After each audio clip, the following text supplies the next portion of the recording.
सबसे पहले आज हम डिस्कस करेंगे apply, transform and map. Apply, transform and map, ये तीनों किस चीज के लिए होते हैं?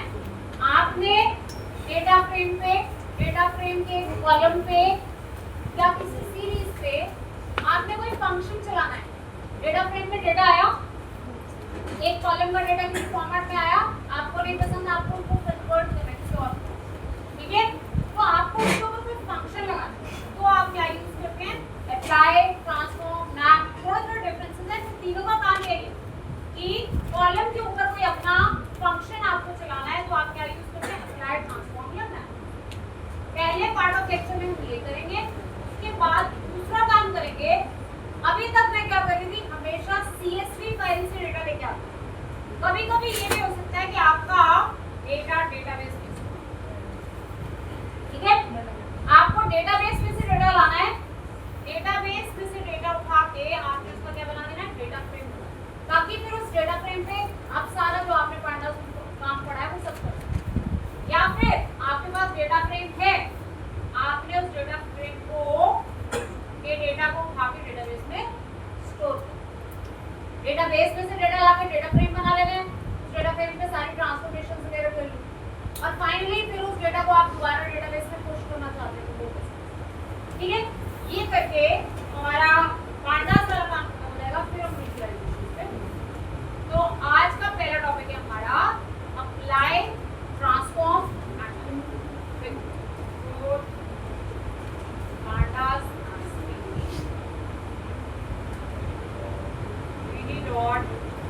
Data frame.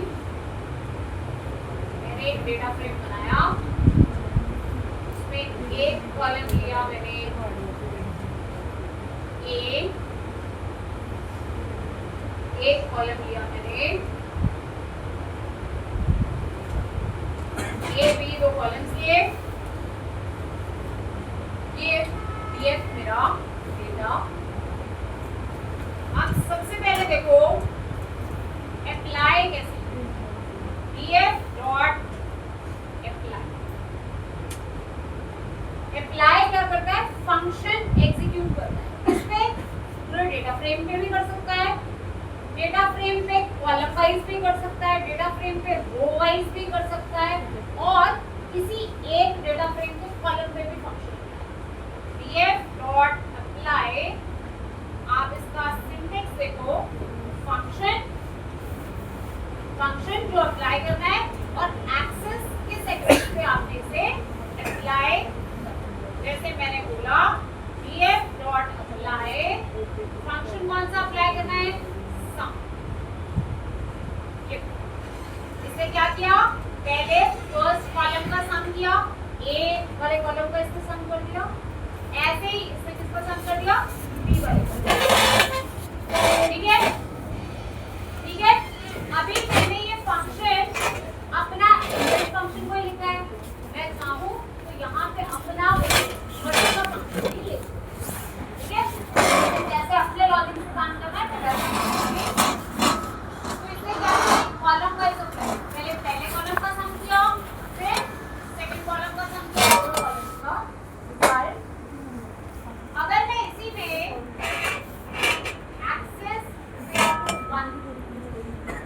अगर मैं इसी में एक्सेस इज इक्वल टू 1, तो ये क्या करेगा? अब इसमें रो वाइज सम, ठीक है? अब इससे क्या करेगा? रो वाइज सम, 0 वाली रो का, 1 वाली रो का, कॉलम वाइज भी कर सकते हो, रो वाइज भी कर सकते हो, डिपेंडिंग अपॉन एक्सेस आप जैसे, ठीक है? ये मैंने पूरे डेटा फ्रेम के ऊपर अप्लाई किया, ठीक है? अभी मैं इसको ऐसा भी कर सकती हूँ, डेटा फ्रेम पे एक कॉलम, डेटा फ्रेम का ए वाला कॉलम लिया, इस पे अप्लाई करना है, ठीक है? अब इनबिल्ट फंक्शन नहीं करना, अपना कोई फंक्शन लगा दो, जैसे लैम्डा x क्रॉस, ठीक है?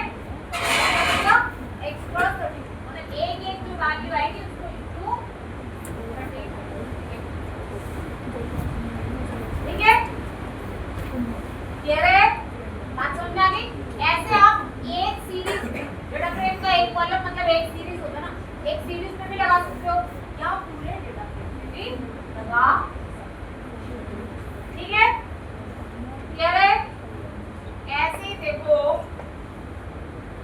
और फंक्शन एफ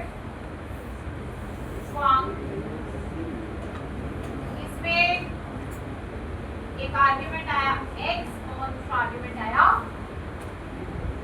मैंने बोला return x raise to the power, return x raise to the power, function का नाम फंक्शन का नाम है वो आपने लिख दिया ऐसे आप, ठीक है। अब आपको डेटा फ्रेम पे अप्लाई करना है ये डॉट अप्लाई, डेटा फ्रेम पे अप्लाई करना है कौन सा फंक्शन, ठीक है। इसमें जो पहला आर्गुमेंट x है उसमें क्या चली जाएगी डेटा फ्रेम की एक एक वैल्यू, और जो सेकंड आर्गुमेंट है e उसमें क्या जाएगा, उसमें वैल्यू पास, जैसे मैंने बोला e को पास किया रेज़ टू पावर, तो हर एलिमेंट रेज़ टू पावर, सारे एलिमेंट्स रेज़ टू पावर, ठीक है। ऐसे आपने क्या कर दिया डेटा फ्रेम के ऊपर अप्लाई से फंक्शन, ठीक है। आप ऐसे भी कर सकते हो कि पूरे उसमें ना करो, सिर्फ b वाली सीरीज पे करो, ठीक है। अब आप सिर्फ b वाले कॉलम पे अप्लाई करो और अप्लाई करके इसको डेटा फ्रेम में ही एक और कॉलम बना लेते हैं रिजल्ट, इसके अंदर स्टोर कर लेते हैं। ए वाले कॉलम में कुछ नहीं हुआ, बी वाले कॉलम में जो नंबर्स हैं उनके स्क्वायर, उनका स्क्वायर होके इसके अंदर स्टोर हो गया, नए कॉलम आ गए, क्लियर है, समझ में आ गया। ऐसे ही आप कोई भी फंक्शन अप्लाई कर सकते, ठीक है। जैसे मैंने लिखा डेफ प्रिंट भी, मैंने डेफ प्रिंट भी, मैंने एक फंक्शन क्या करेगा प्रिंट कराएगा, स्ट्रिंग में कन्वर्ट किया x को, स्ट्रिंग में कन्वर्ट किया x को इनटू x इनटू, इससे क्या होगा, जैसे मैं नंबर 10 पास करती हूँ तो क्या होगा, 10 को मैंने स्ट्रिंग में कन्वर्ट कर दिया इनटू 10, तो 10 10 10 10 10 10 बार, ठीक है। मैंने डेटा फ्रेम के एक कॉलम पे इसे apply, f of a dot apply, क्या अप्लाई कर दिया, डेटा फ्रेम का जो ये वाला कॉलम है उसके ऊपर मैंने अप्लाई कर दिया प्रिंट भी, क्लियर है, समझ आ गया। ऐसे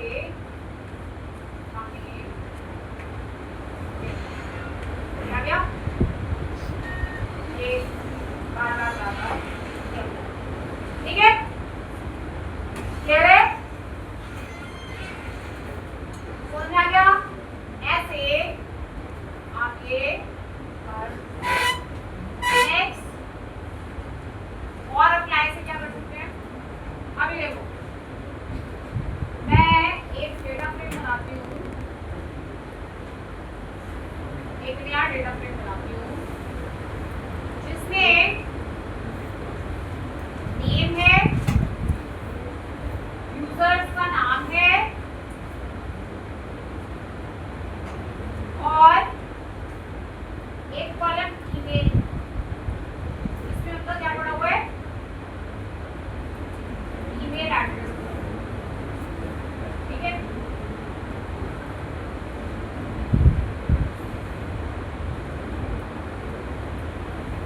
ठीक है,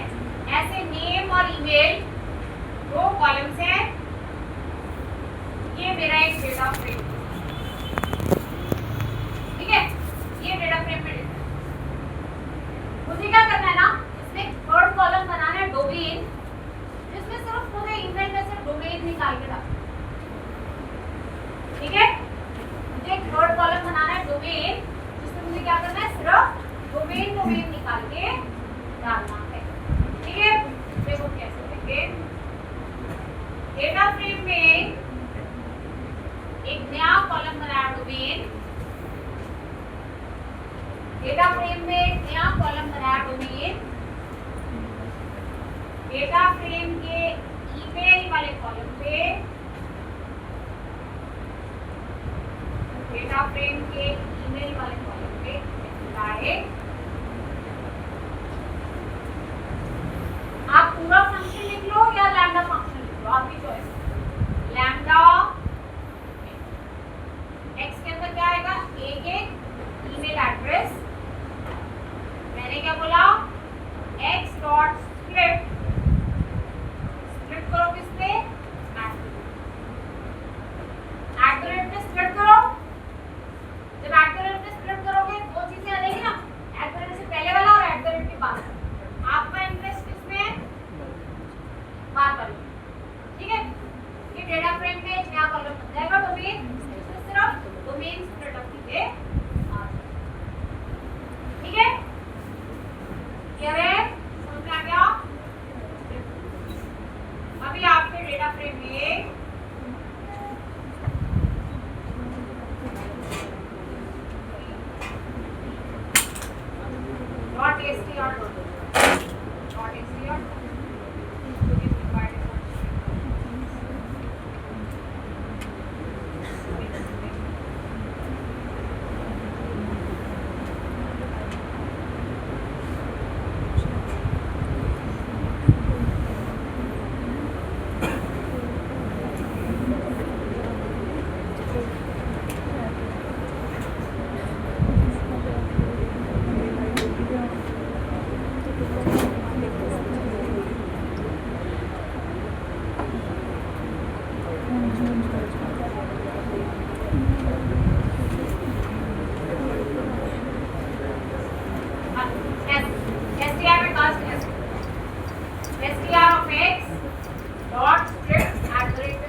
आए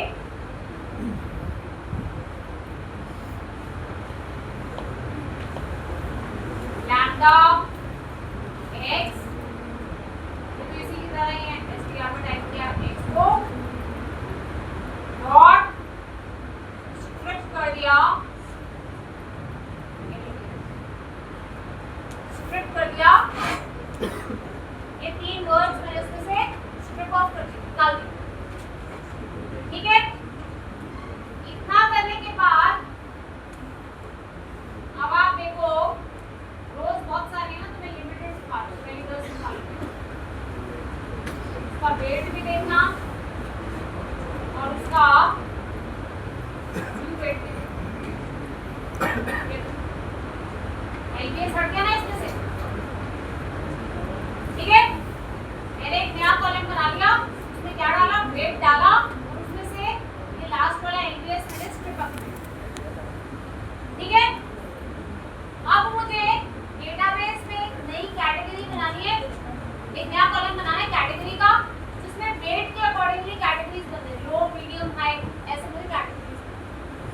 ठीक है, तो देखो अब मैं क्या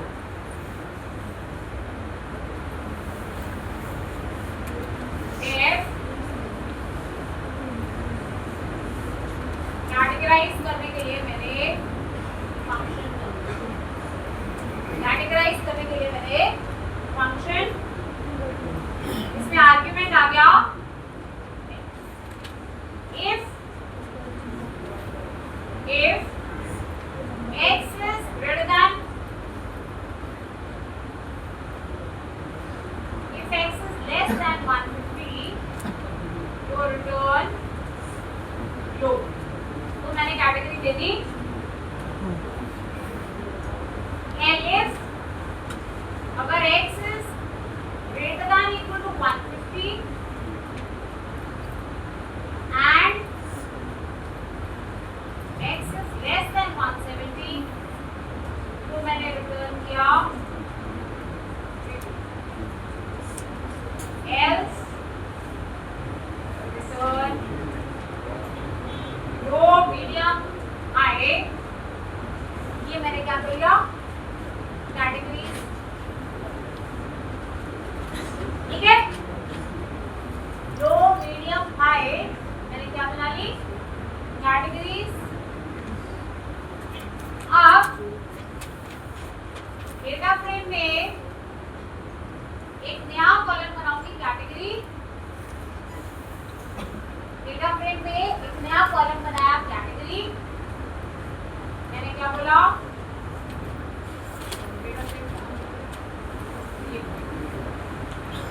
EFT डेटा फ्रेम में नया कॉलम बनाया कैटेगरी, इसमें क्या गया, तो EFT के न्यू वेट वाले कॉलम में। अब ये जो न्यू वेट, इसका मैंने टाइप कर दिया,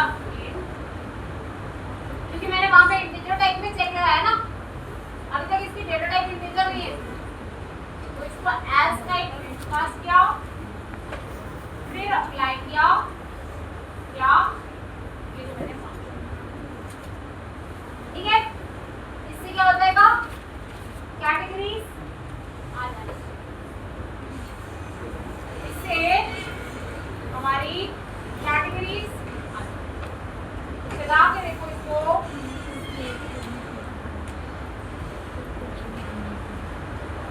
हमारे पास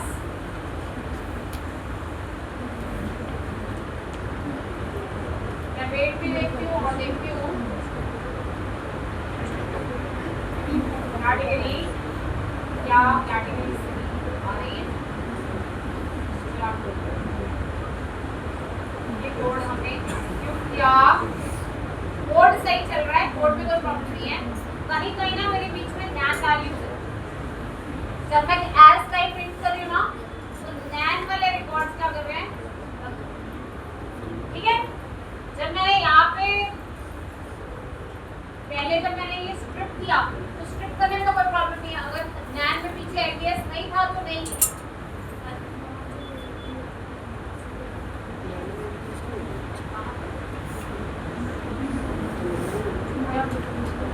नाइन्थ लाइन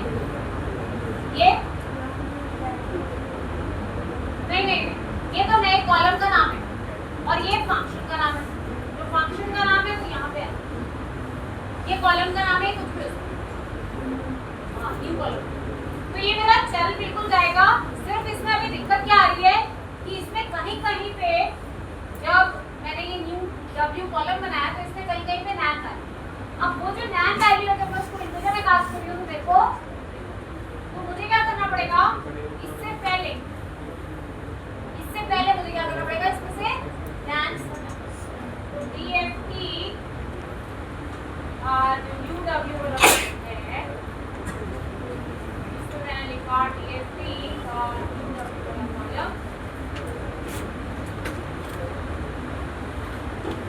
डॉट अप्लाई से ही हटा दो, dot apply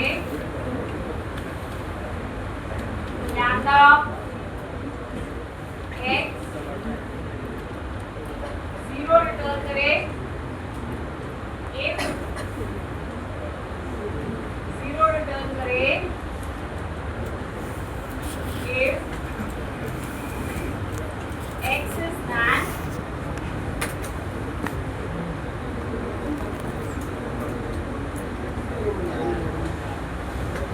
if x equal to nan है तो 0 रिटर्न करे, else क्या रिटर्न करे। इससे क्या होगा, आपने पहले फालतू वाले नान सट जाएंगे, फिर सही से अप्लाई, ठीक है। अब चला के देखो, आपके यहाँ पे मीडियम आए ये कैटेगरी, ठीक है। जिसका वेट लो रेंज में आ रहा है, लो कैटेगरी में नहीं, मीडियम वाली कैटेगरी में नहीं है। क्या किया आपने, एक बार पूरा बता। सबसे पहले ये जो फीफा डेटा वाली फाइल थी, इसमें वेट्स पड़े थे और वेट्स के पीछे यूनिट लिखे हुए, ठीक है। मुझे इसमें से अगर कल को मैंने मैथ प्लॉट भी कराना है, हिस्टोग्राम प्लॉट कराने हैं, तो मुझे कैटेगराइज करना होगा ना डेटा को, कि लो वाला कितना डेटा, मान लो मेरे को फ्रीक्वेंसी टेबल बनाना है तो मेरे को कैटेगरी वाइज चाहिए होगा, लो वाला इतना, मीडियम वाला इतना, ताकि मैं पाई चार्ट बना सकूं या कुछ बना सकूं। तो मैंने क्या किया, पहले इस कॉलम में से LBS को स्ट्रिप किया और ये एक नया, फिर अगला काम तो मैंने नैन को हटाने का दिया, क्योंकि इसमें कोई डेटा नैन था तो मैंने चेक किया कि ये नैन है, ठीक है। अब मैंने क्या किया, इसको इंटीजर में पास किया और इसमें फंक्शन लगाया कि अगर वैल्यू 150 से कम है तो लो दे दे, अगर इतना मीडियम दे दे तो, ठीक है। ऐसे मैंने अप्लाई। अब मैं एक और एग्जांपल आपको बताती हूँ। अभी कल परसों मैंने आपको एक क्वेश्चन दिया था जिसमें मैंने आपको ये वाला डेटा दिया, ये क्या था ना हमने, इसमें हमारे पास रेट और रेट के पीछे पॉपुलेशन, ठीक है। मैंने आपको एक तरीके से पहले भी बताया था कि अगर आप इसको तोड़ के अलग अलग करना चाहो, अप्लाई भी उसको से भी कर सकते हो। आप क्या करोगे, रेट वाले कॉलम पे अप्लाई करोगे, स्प्लिट करोगे, स्प्लिट करके फर्स्ट वैल्यू इस कॉलम में स्टोर, देखो कैसे टेबल 3.csv फाइल है, pd.read csv table 3.csv, ये मेरे पास डेटा है, ये मेरे पास। अब मैंने क्या बोला, डेटा फ्रेम में पॉपुलेशन करके एक कॉलम आ जाए, इसमें डालना क्या है, जो डेटा फ्रेम का रेट वाला कॉलम है, जो डेटा फ्रेम का रेट वाला कॉलम है, dot apply lambda x, str में पास किया x को, डॉट स्प्लिट किया स्लैश पे,